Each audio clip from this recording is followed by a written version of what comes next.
Hello, कैसे हैं आप सभी? आज का जो वीडियो है वो वीडियो है कि कुंडली क्यों मिलाई जाती है। तो ये भी मैं अपनी ही अंडरस्टैंडिंग से बताने वाली हूँ कि कुंडली क्यों मिलाई जाती है। तो जहाँ तक मुझे पता है कि इसके बारे में ऐसा कहा जाता है कि कुंडली मिलाने से हमें ये पता चल जाएगा कि लड़के और लड़की जिनकी भी शादी की बात की जा रही है वो जीवन में कितने सुखी रहेंगे। लेकिन आपको भी ऐसा ही लगता है?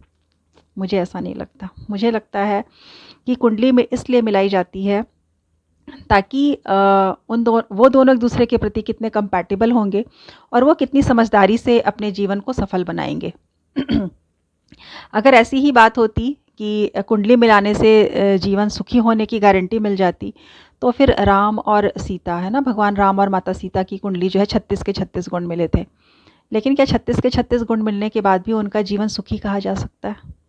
मुझे तो उनके जीवन में कहीं भी सुख नहीं दिखाई देता। मुझे तो उनके जीवन में सिर्फ़ त्याग दिखाई देता है। एक-दूसरे के प्रति सम्मान और एक-दूसरे के प्रति अटूट प्रेम और विश्वास दिखाई देता है। तो कुंडली मिलान जो है ना, यही चीज़ है कि जब सुख होता है तो सुख में तो सभी जो है आपके साथ जो सुख मनाने के लिए आ जाते हैं और वहाँ पर रिश्तों की कोई बैरियर नहीं होती। लेकिन ये पति-पत्नी के रिश्तों में ही इस चीज़ को क्यों मिलाया जाता है, कंपैटिबिलिटी क्यों मिलाई जाती है? किसी और रिश्ते में कंपैटिबिलिटी क्यों नहीं मिलाई जाती? ये अष्टगुण का जो मिलान है ये पति-पत्नी के लिए ही क्यों है? किसी और रिश्ते के लिए क्यों नहीं है? तो आपको क्या लगता है? मुझे तो लगता है कि क्योंकि पति-पत्नी जो है एक परिवार का निर्माण करते हैं और जो परिवार होता है वो समाज का निर्माण करता है। तो एक सुखी और एक अच्छे समाज के निर्माण के लिए, है ना?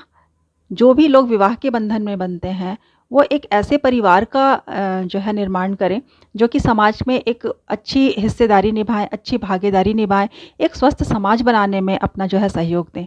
इसलिए पति-पत्नी के जीवन पर या फिर उनके लिए अष्टगुण मिलान बनाए गए। बाकियों के लिए अष्टगुण मिलान जो है इतना ज़रूरी नहीं समझा गया है। किसी भी रिश्ते के लिए जो है अष्टगुण मिलान जैसे जो चीज़ें हैं वो प्रावधान में नहीं है। तो क्यों नहीं है? क्यों? क्योंकि हम एक सुखी समाज और एक सुखी संसार का हम निर्माण कर सकें। और ये सिर्फ़ उसी रिश्ते के लिए है जो एक स्त्री और पुरुष के सबसे प्रगाढ़ संबंध के बारे में है। तो आज के टाइम पे या ज़्यादातर लोगों को जब से लोग कुंडली मिलाते आ रहे हैं तो मुझ लोगों को यही कॉन्सेप्ट पता है कि कुंडली इसलिए मिलाई जाती है कि दोनों कितने सुखी रहेंगे। तो क्या जीवन में दुःख नहीं आते हैं? क्या हम अपने कर्मों का वहन नहीं करते हैं? हमारे जीवन में जो हमारे जो कर्म से जो पीड़ा आती है, जो दुःख आते हैं, जो तकलीफ़ें आती हैं, वो फिर क्या है? तो हर व्यक्ति के जीवन में अपने कर्म का सामना तो हमने हमें करना ही है। हमने जो भी अच्छा किया तो उसका फल अच्छा मिलेगा, जो बुरा किया तो उसका फल बुरा ही मिलेगा। हालाँकि कर्म और धर्म ये एक अलग विषय है, उसके बारे में मैं कभी और वीडियो बनाऊँगी। लेकिन आज जो मैं बना रही हूँ, वो सिर्फ़ कुंडली मिलान की कंपैटिबिलिटी को लेकर के बना रही हूँ। है ना? कि क्या हर व्यक्ति का जीवन जो है पर्सनली सुखी होता है? नहीं, हर किसी के जीवन में उतार-चढ़ाव होता है। तो जब ये पति-पत्नी जो बिल्कुल एक अलग और अजनबी रिलेशंस में आते हैं, लेकिन ये किसी भी रिश्ते से जो है सबसे ज़्यादा प्रगाढ़ होता है। एक समय के बाद माँ छूट जाती है, माँ का प्यार भूल जाता है बच्चा, लेकिन पति-पत्नी का प्यार जो है वो रहता है ना? कोई भी रिश्ता जो है बिखर जाता है, लेकिन पति-पत्नी का जो रिश्ता है वो रहता ही है। आज के इस टाइम पे इतने डिवोर्सेस और इतनी सारी चीज़ें देखने को मिल रही हैं, तो उसके पीछे भी जो कारण है वो विवाह ही है, वो शादी ही है। वो स्त्री-पुरुष का बंधन है, वो कोई और चीज़ नहीं है ना?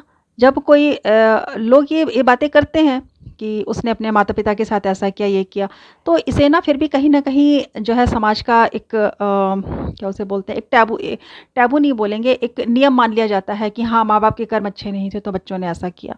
हाँ, या बच्चे आज के समय पे इतने बुरे हैं कि अपने पालने वाले माँ-बाप के साथ में ऐसा करते हैं।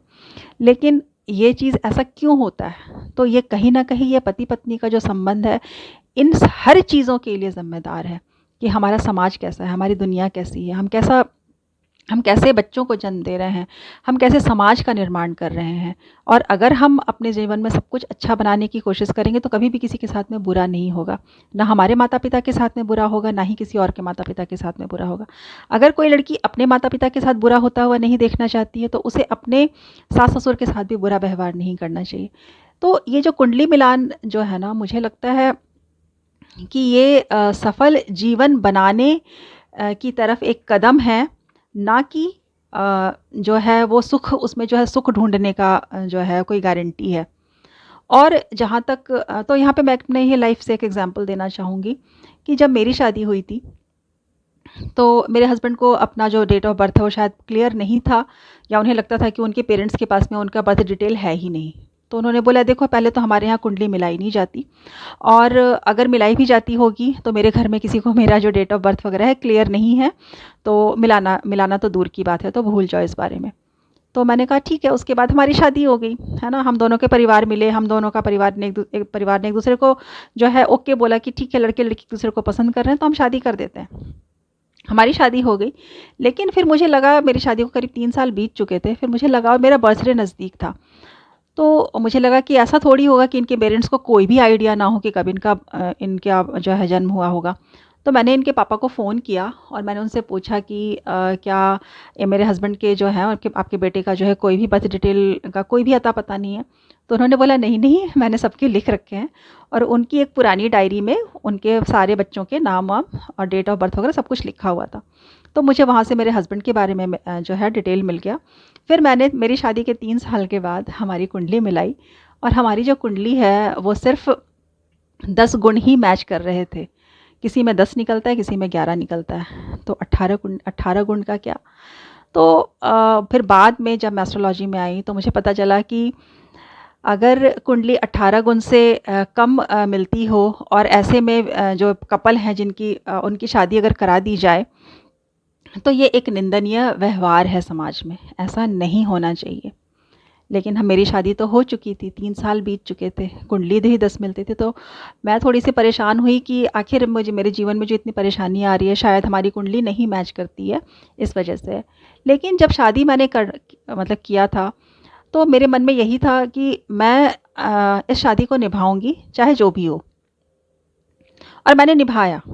लेकिन इसका मतलब क्या है कि मेरे हस्बैंड ने नहीं निभाया? नहीं, मेरे हस्बैंड ने भी निभाया और मैंने भी निभाया। भले ही हमारी कुंडली जो है 18 गुण भी मैच नहीं कर रही थी, है ना? इतना बुरा ही स्थिति था कि 10 गुण में तो कोई कभी ना बोले कि इसमें शादी होनी चाहिए। लेकिन हमारे 10 गुण में हमने शादी निभाई। इस साल मतलब 2026 में मेरी शादी को पूरे 16 साल कंप्लीट हो चुके हैं।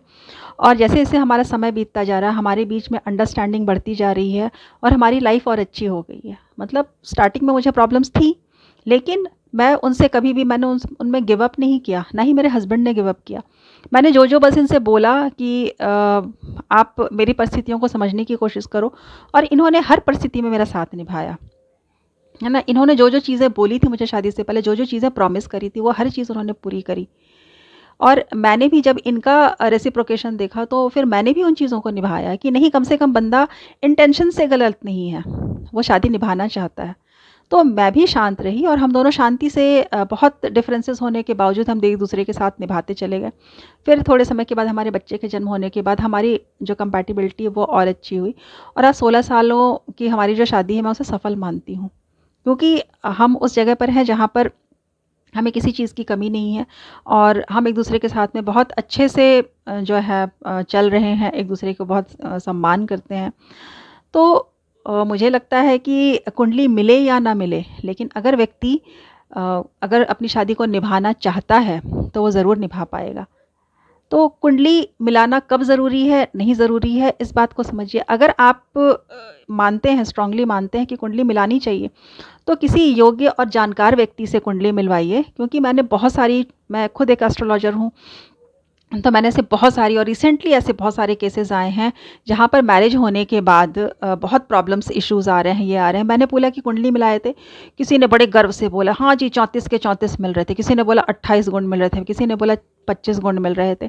ऐसी बहुत सारी कुंडलियाँ मेरे पास आईं, और लेकिन जब मैंने बोला कि एक बार मुझे आप अपनी ओर से देखने दीजिए कि क्या इसमें प्रॉब्लम है, और जितनी भी कुंडलियाँ मैंने मिलाई, सब में ऐसे मेजर प्रॉब्लम्स थी। तो हाँ, फिर मैंने बोला कि ये कारण है कि आपकी शादी नहीं निभ रही है, और आप लोग निभाना भी नहीं चाहते हो। और जहाँ पर नहीं निभ रही थी, वहाँ पर हमने कुछ पूजा करवाया, कुछ हमने अनुष्ठान कराया, और उसके बाद वो शादियाँ अभी चल रही हैं, ठीक-ठाक चल रही हैं। मतलब कोई भी शादी मुझे ऐसी नहीं दिखी जो नहीं चल रही हो। प्रॉब्लम्स आती हैं, लेकिन प्रॉब्लम्स के लिए लोग कंसल्ट करते हैं, सॉल्यूशन पाते हैं, उसको अप्लाई करते हैं, और कहीं न कहीं अपना माइंडसेट भी करते हैं कि नहीं, मुझे इस समय पर चुप रहना चाहिए, मुझे इस समय पर जो है रिएक्ट करना चाहिए, मुझे कब क्या करना चाहिए। तो ये काउंसलिंग भी मतलब मेरी ओर से मिलता है। और जो लोग शादी बिल्कुल भी निभाने को तैयार नहीं थे, वो लोग भी शादी निभा रहे हैं। तो कुंडली कितनी मैच करती है, नहीं मैच करती है, तो अगर आप इस बात पर इतना विश्वास करते ही हैं, तो किसी बहुत अच्छे व्यक्ति से कुंडली मिलाइए। ऑनलाइन कुंडली मिलाने वालों पर भरोसा मत कीजिए, क्योंकि वो देखते हैं कि 24 गुण मिल गए, 25 गुण मिल गए, और वो बोल देते हैं कि वाह जी वाह, बहुत अच्छी बात है कि कुंडली 24 गुण 25 गुण मिल गई है। लेकिन ये जो अष्ट गुण मिलान जो है ना, 8 जो पॉइंटर्स हैं, उस पॉइंटर में कौन सा पॉइंट मिलेगा तो शादी निभेगी, कौन सा पॉइंट नहीं मिलेगा तो शादी बिल्कुल भी नहीं निभेगी। ये एक बहुत इन डेप्थ स्टडी की चीज़ होती है, और ये बहुत अच्छे एस्ट्रोलॉजर से ही मिलाना चाहिए। मैं ये नहीं बोलती हूँ कि मेरे एक्सपीरियंसेस बहुत अच्छे हैं, क्योंकि जब मैं किसी प्रॉब्लम में फंसती हूँ, तो जिनसे मैं एस्ट्रोलॉजी सीख रही हूँ या जो मेरे जो गुरु हैं, मैं उनसे काउंसलिंग करती हूँ, और उनका एस्ट्रोलॉजी में एक्सपीरियंस इतना है जितना कि मेरी उम्र है ना। तो मैं 40 प्लस हूँ, तो आप समझ लो कि उनकी 40 सालों से ज़्यादा उनकी जो है सिर्फ एस्ट्रोलॉजी में एक्सपीरियंसेस हैं। वो आपको कहीं भी इधर उधर ऑनलाइन इधर उधर आपको अपना प्रचार करते हुए नहीं मिलेंगे। He is that sound person. तो मैं आपको बस यही बोलूँगी कि जब भी कुंडली मिलाइए, अगर आप मिलाना ही चाहते हैं, तो किसी अच्छे व्यक्ति से मिलवाइए, ताकि बाद में आप धोखा ना खाएं और आप ये ना बोलें कि सामने वाले ने मुझे धोखा दिया। और दूसरी बात है कि अगर आप अपनी शादी निभाना चाहेंगे, अपनी समझदारी से अपनी शादी को सफल बनाना चाहेंगे, तो आप ज़रूर बना पाएंगे। और ये अब आप लोगों पर डिपेंड करता है कि आप अपनी ज़िंदगी जो है, अगर कोई लव मैरिज करता है, तो आप अपने प्यार और अंडरस्टैंडिंग से उस चीज़ को निभाना चाहेंगे, एक सुंदर और स्वस्थ समाज का निर्माण करना चाहेंगे, या फिर कुंडली और इन सब चीज़ों के चक्कर में पड़ करके आप जो है मतलब खुद भी धोखा खाएंगे और दुनिया और समाज को भी धोखे में रखेंगे। तो ऐसा ना करें। एस्ट्रोलॉजी में जाना भी बुरी बात नहीं है, और नहीं जाना भी अपनी जगह पे समझदारी है। अगर आप नहीं विश्वास करते हैं तो मत करें, लेकिन शादी निभाने की कोशिश करें, कंपैटिबिलिटीज़ को, और काउंसलिंग करें। काउंसलिंग के बहुत सारे ज़रिए हैं, है ना। ज़रूरी नहीं कि एस्ट्रोलॉजी ही एक चीज़ है जहाँ पर कि काउंसलिंग की जा सकती है और एस्ट्रोलॉजर ने जो बोल दिया वही सत्य होगा।